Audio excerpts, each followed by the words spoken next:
Assalamualaikum students, welcome to Funds Online Academy. Our today's lecture is entropy. What entropy means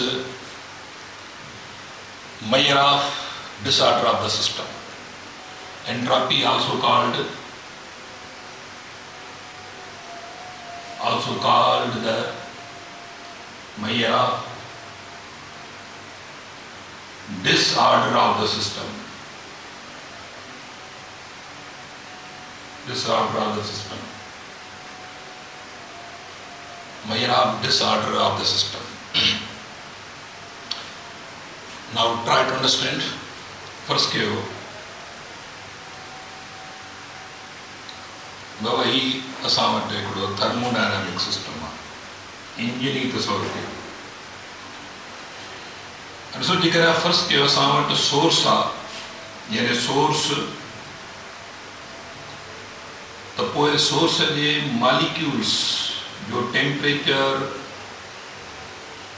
the temperature of molecules of the source is higher than surrounding cold body or the surrounding cold body.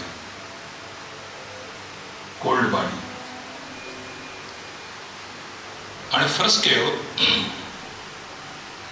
Order जो मतलब आहे त for example हिकिड़ा माण्हू आहिनि जेके slow हली रहिया आहिनि, हिकिड़ा माण्हू आहिनि जेके फास्ट मूव करे रहिया आहिनि। ये मूविंग जा हिकिड़ा ॿ आर्डर आहिनि, हिकिड़ा कलर आर्डर आहिनि। फर्स्ट कयो हिकिड़े बुकेट में फॉर एग्जांपल रेड बॉल्स आहिनि, हिकिड़े में ब्लैक बॉल्स आहिनि, त इहो ॿ कलर आर्डर आहिनि। हाणे जेकर फर्स्ट कयो रेड ऐं ब्लैक पाण में मिलाए छॾियूं त इहो डिसऑर्डर सघो। साॻे नमूने सां जेके स्लो मूविंग यानी जेके पर्सन्स आहिनि ऐं फास्ट मूविंग हिकिड़ा माण्हू आहिनि जेके फास्ट मूव करे रहिया आहिनि, हिकिड़ा स्लो मूव करे रहिया आहिनि, त मोशन जा ॿ आर्डर आहिनि। त ॿिन्ही खे जेकर मिक्स करे जोड़ाइजे त पोइ इहो आर्डर डिसऑर्डर थी वेंदो। साॻे नमूने सां जेकर असां वटि फर्स्ट कयो ही हिकिड़ो कंटेनर आहे जेको 100 डिग्री सेल्सियस ते आहे, हुन में पाणी आहे। ॿियो कंटेनर आहे जेको फर्स्ट कयो 20 डिग्री सेल्सियस आहे, त ही टेम्परेचर जा ॿ आर्डर्स आहिनि। माना हिकिड़ा मॉलिक्यूल पंहिंजे एम्पलीट्यूड हाई एम्पलीट्यूड ते वाइब्रेट करे रहिया आहिनि, ॿिया मॉलिक्यूल लो एम्पलीट्यूड ते, पर जेकर ॿिन्ही खे मिक्स करे छॾिजे, ॿिन्ही खे हिकु कंटेनर में मिक्स कजे त पोइ इहो डिसऑर्डर थी वियो। माना ॿ अलॻि अलॻि आर्डर आहिनि, डिसऑर्डर थी वियो। ओके, त हाणे ॻाल्हि खे थोरी सम्झण जी कोशिशि था कयूं त जेकर फर्स्ट कयो थर्मोडायनामिक सिस्टम आहे, जेकर फर्स्ट कयो टेम्परेचर सराउंडिंग जो T2 20 डिग्री सेल्सियस आहे ऐं टेम्परेचर सोर्स जो T1 that is equal to 100 degree Celsius, त पोइ now there is two orders. माना टेम्परेचर जा ॿ ऑर्डर आहिनि, यानी मॉलिक्यूलर मोशन जा ॿ मॉलिक्यूल्स आहिनि। हाणे इहे अलॻि ऑर्डर ते मूव करे रहिया आहिनि, हिन जो अलॻि ऑर्डर आहे। पर जेकर ॿिन्ही जो ऑर्डर साॻियो थी वञे, माना इहो डिसऑर्डर सघिबो। हाणे जेकर फर्स्ट कयो असां हिन तां लोड हटायूं था, फर्स्ट कयो हिन तां लोड हटायूं था त ही सिस्टम मथे। हाणे ॿिए लफ़्ज़नि में त जेकर की ॿ शयूं ऑर्डर में आहिनि, माना यानी सराउंडिंग जा मॉलिक्यूल अलॻि ऑर्डर में आहिनि ऐं सोर्स जा मॉलिक्यूल अलॻि ऑर्डर में आहिनि, इहे ॿ ऑर्डर में शयूं मौजूदु आहिनि। पर जेॾी महिल माना जेकर ऑर्डर मौजूदु आहे त पोइ हिते यानी एनर्जी बि अवेलेबल आहे, माना पोइ सिस्टम में कमु करण जी सलाहियत बि मौजूदु आहे। तव्हां टेम्परेचर यानी पिस्टन खे मथे मूव करायो, पिस्टन तॾहिं मूव थींदो जॾहिं तव्हां बाबा लोड हटायो, माना प्रेशर रिड्यूस कयो। हाणे प्रेशर हटायो त सिस्टम मथे वेंदो, ज़ाहिरी आहे सिस्टम मथे वेंदो, पर अंदरि टेम्परेचर ज़ाहिरी आहे टेम्परेचर अंदरि किरंदो वेंदो। फर्स्ट कयो टेम्परेचर 70 थी वियो, माना ॿिए लफ़्ज़नि में अंदरूनी टेम्परेचर ॿाहिरिनि टेम्परेचर जे क़रीब क़रीब थींदो वेंदो, यानी एनर्जी खपंदी वेंदी। टेम्परेचर वरी फर्स्ट कयो 70 डिग्री सेल्सियस थी वियो, वरी temperature for example 40 degree Celsius थी वियो। 40 डिग्री सेल्सियस फर्स्ट कयो ऐं टेम्परेचर हाणे वधि में वधि मथे हाणे अंदरूनी टेम्परेचर थी वियो 20 डिग्री सेल्सियस जेको ॿाहिरियों टेम्परेचर, माना T2 जेको T1 बि 20 थी वियो त T2 बि टेम्परेचर माना सोर्स जो टेम्परेचर बि 20 थी वियो त सराउंडिंग जो टेम्परेचर ऑलरेडी 20 मौजूदु आहे। हाणे थियो छा त टेम्परेचर डिफरेंस जेको आहे सो उहो 0 थी वियो, माना एनर्जी बि अनअवेल थी वई। जेतिरो टेम्परेचर डिफरेंस वधीक हो माना सोर्स में यानी सिस्टम में कम करण जी सलाहियत मौजूदु हुई बाबा, सिस्टम में कम करण जी सलाहियत मौजूदु हुई। हाणे जीअं ई सिस्टम माना हुन में एनर्जी मौजूदु हुई, माना उहा एनर्जी कीअं थो खपाए सिस्टम पंहिंजी, माना बाय डूइंग वर्क, यानी सिस्टम कम करे रहियो आहे या अंदरि सोर्स जो टेम्परेचर बि घटि थी रहियो आहे, माना डिसऑर्डर वधी रहियो आहे। माना ॿाहिरनि मालिक्यूल जी हरकत, अंदरनि मालिक्यूल जी हरकत ऐं ॿाहिरनि मालिक्यूल जी हरकत पाण में बराबरि थींदी थी वञे। माना इहो पहिरियां छा हो, पहिरियां हाई एम्पलीट्यूड ते मालिक्यूल आहे, लो एम्पलीट्यूड ते आहिनि, हाणे ही मालिक्यूल बि लो एम्पलीट्यूड ते थींदा वेंदा, तव्हांजो अंदरि टेम्परेचर बि 20 थी वियो, ॿाहिरि बि टेम्परेचर 20 आहे, डिसऑर्डर वधी वियो त माना एनर्जी बि अनअवेल थी वई। हाणे टर्म ॻाल्हाईंदासीं, माना एंट्रोपी वधी वई। एनर्जी अनअवेल थींदी वेंदी, माना एंट्रोपी इंक्रीज थींदी वेंदी। त हाणे यादि रखे छॾियो बाबा त जेतिरो टेम्परेचर डिफरेंस वधीक हूंदो ओतिरो एंट्रोपी घटि आहे। हाणे त एंट्रोपी वधी वई माना एनर्जी अनअवेल। तव्हांजो जेतिरो बि सिस्टम में कमु करण जी सलाहियत हुई उहा तॾहिं सलाहियत हुई जॾहिं ॿ ऑर्डर टेम्परेचर जा मौजूदु आहे, जॾहिं ॿ मालिकुलर मोशन जा अलॻि अलॻि ऑर्डर मौजूदु आहे। हाणे अंदरूनी ऑर्डर बि ऐं ॿाहिरियों ऑर्डर साॻियो थी वियो, माना इहो डिसऑर्डर वधी वियो त असां चवंदासीं एंट्रोपी इंक्रीज थी वई। अञा ॿियो लफ़्ज़ ॻाल्हाईंदासीं त एनर्जी अनअवेल थी वई। ओके, हाणे इहो also called the measure of disorder of the system. त वरी इन खां पोइ वरी ॿी हिकिड़ी शइ त हिकु आइसोलेटेड सिस्टम जो यादि रखे छॾियो।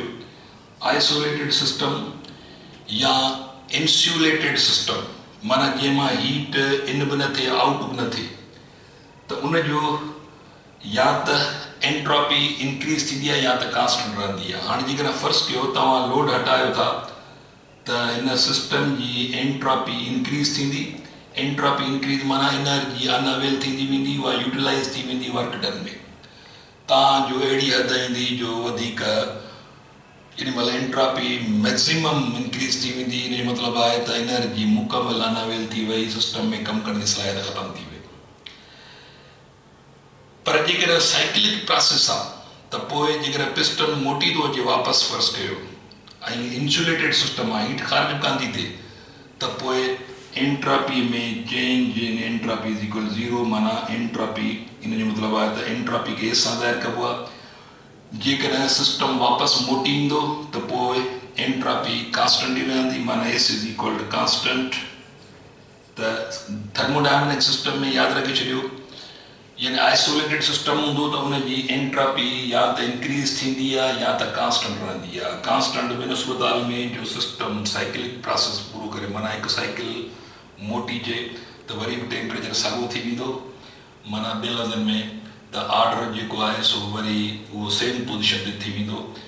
ऐं जेको आहे सो असां चवंदासीं बाबा यानी पूरे साइकिल दौरान आख़िर में एंट्रोपी साॻी वञी, यानी कांस्टेंट रही, एंट्रोपी में चेंज कान आई, पर जेसि ताईं एक्सपेंशन थी रही आहे तेसि ताईं एंट्रोपी वधी रही आहे, एनर्जी अनअवेल थी रही आहे, डिसऑर्डर वधी रहियो आहे, डिसऑर्डर वधी आहे, वरी सिस्टम मोटी ईंदो त वरी डिसऑर्डर वरी ऑर्डर में वापसि ईंदो। त हाणे वापसि आयो, मोटी आयो वापसि, त हिन मतिलबु आहे त एंट्रोपी ओवरऑल छा रही, सिस्टम जी कांस्टेंट रही। त थर्मोडायनेमिक सिस्टम में यादि रखे छॾियो त यानी जेको आइसोलेटेड सिस्टम हूंदो उनजी entropy either remains constant or increased. The note kyo, the entropy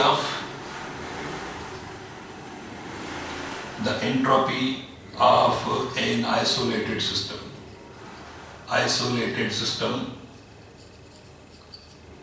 either remains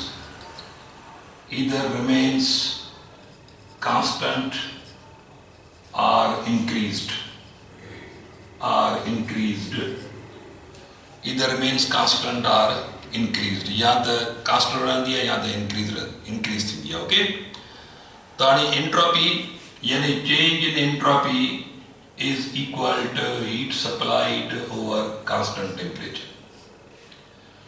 ये entropy जो formula change in entropy directly proportional heat supplied होगा. Entropy जो unit होगा that is equal to joule per Kelvin is equal to joule Kelvin inverse. ये entropy जो होगा ये unit है. And overall natural phenomena अच्छा थी हुआ. Natural phenomena में हमेशा entropy increase ही थी या natural phenomena में.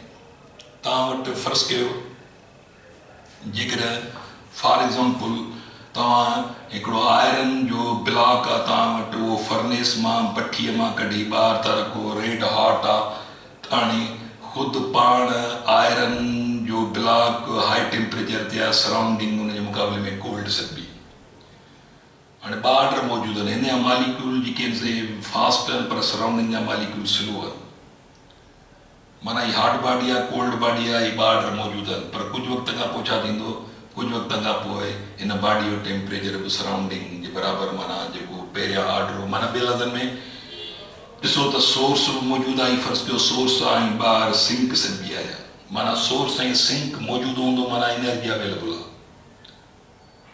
सोर्स ऐं सिंक अवेलेबल आहे थर्मोडायनामिक सिस्टम में कमु करण जी सलाहियत आहे पर हाणे टेम्परेचर डिफरेंस न हूंदो सोर्स बि न हूंदो सिंक बि न हूंदी हिकु टेम्परेचर हूंदो माना नेचुरली छा थींदो आस्ते आस्ते बाबा ही सिस्टम पंहिंजी हीट सराउंडिंग खे ॾींदो ऐं सराउंडिंग जो टेम्परेचर ऐं हिन सोर्स जो टेम्परेचर वरी साॻियो थी वेंदो डिसऑर्डर वधी वेंदो एनर्जी अनअवेल थींदी वेंदी माना एंट्रोपी इंक्रीज़ थी वई त कुदरती तौरु एंट्रोपी हमेशह इंक्रीज़ ई थींदी आहे ऐं एंट्रोपी कॾहिं डिक्रीज़ न थींदी आहे ऐं उन खां पोइ जेकॾहिं universe J point of view खां अचूं पिया त यूनिवर्स जी एंट्रोपी इंक्रीज़ थी रही आहे उनजे करे एंट्रोपी खे टाइम्स एरो बि चइबो आहे entropy is also called entropy is also called the time's arrow छाकाणि जो universe is going to greater disorder काइनात वॾे में वॾे डिसऑर्डर तरफ़ वञी रही आहे त इहो इन एंट्रोपी इंक्रीज़ थी रही आहे जंहिंखे तव्हां टाइम वक़्तु जेको वक़्तु गुज़री रहियो आहे वक़्त सां गॾोगॾु एंट्रोपी वधी रही आहे माना एनर्जी अनअवेल थी वञे डिसऑर्डर वधी रहियो आहे उनजे करे एंट्रोपी खे टाइम्स एरो बि चइबो आहे ओके मिसाल कीअं फॉर एग्ज़ाम्पल तव्हां वटि ही सन आहे ऐं सराउंडिंग में उनजे प्लेनेट्स रिवॉल्व करे रहिया आहिनि त हाणे सन सोर्स आहे जॾहिं त फर्स्ट कयो अर्थ आहे इहो सिंक आहे पर वेरी स्लोली इन में तमामु वॾो टाइम लॻणो आहे त अॻिते छा थींदो सोर्स ऐं ही जेके माना सिज ऐं उन जो ॾाढी प्लेनेट्स इन्हनि जो टेम्परेचर बाबा यानी हिकु ॿिए जे इक्वल थींदो वेंदो माना बराबरि थींदो वेंदो इन मतिलबु इहो थियो त पोइ न सोर्स रहंदो न सिंक रहंदी माना एनर्जी अनअवेल थींदी वेंदी त ईअं यूनिवर्स में जेके बि हॉट सोर्सिस आहिनि उन्हनि जी जुदारी जेके कोल्ड बॉडीज़ आहिनि त ॾिठो वियो आहे त उन्हनि सिंक ऐं सोर्स जो टेम्परेचर हिकु ॿिए जे क़रीब थींदो थो वञे माना पोइ इन अमल खे चइबो आहे इन फिनोमिना खे हीट डेथ सघिबो आहे जेकॾहिं अहिड़े अॻिते जी अॼु खां करोड़ा साल माना फ्यूचर में यानी सोर्स ऐं सिंक जो टेम्परेचर डिफरेंस वेरी यानी इस्तेमालु थींदो वेंदो इहो मतिलबु इहो थियो त पोइ न रहंदो सोर्स न रहंदो सिंक जंहिंखे हीट डेथ वारो अमल चइबो आहे ओके त हीअ तव्हांजो यानी एंट्रोपी जे बारे में हिकिड़ो मुख़्तसर जेको आहे सो हिकिड़ो लेक्चर त ख़ासि ॻाल्हि जेका हुई उहा हीअ हुई त आइसोलेटेड सिस्टम जी एंट्रोपी या त इंक्रीज़ थींदी आहे या त कांस्टेंट रहंदी आहे त जेकॾहिं साइक्लिक प्रोसेस आहे सिस्टम मोटी थो वञे वापसि त एंट्रोपी में चेंज ज़ीरो थी वई माना एंट्रोपी कांस्टेंट रही जॾहिं त जेसि ताईं सिस्टम एक्सपेंड थी रहियो आहे, एंट्रोपी इंक्रीज़ थी रही आहे, एनर्जी अनअवेल थींदी थी वञे, एनर्जी अनअवेल तव्हांजो वधि में वधि पिस्टन मथे वेंदो त माना हाणे पोइ अंदरूनी टेम्परेचर ऐं ॿाहिरीं टेम्परेचर बराबरि थी वियो, डिसऑर्डर वधी वियो, वधि में वधि वधी वियो, एंट्रोपी वधी वई, एनर्जी अनअवेल थी वई, सिस्टम में वधीक कमु करण जी सलाहियत ख़तमु थी वई। ओके, त इहो मुख़्तसिर हिकिड़ो लेक्चर हो, पंहिंजो ख़्यालु कजो, वरी ॿिए लेक्चर में पाण गॾु हूंदासीं। अल्लाह हाफ़िज़।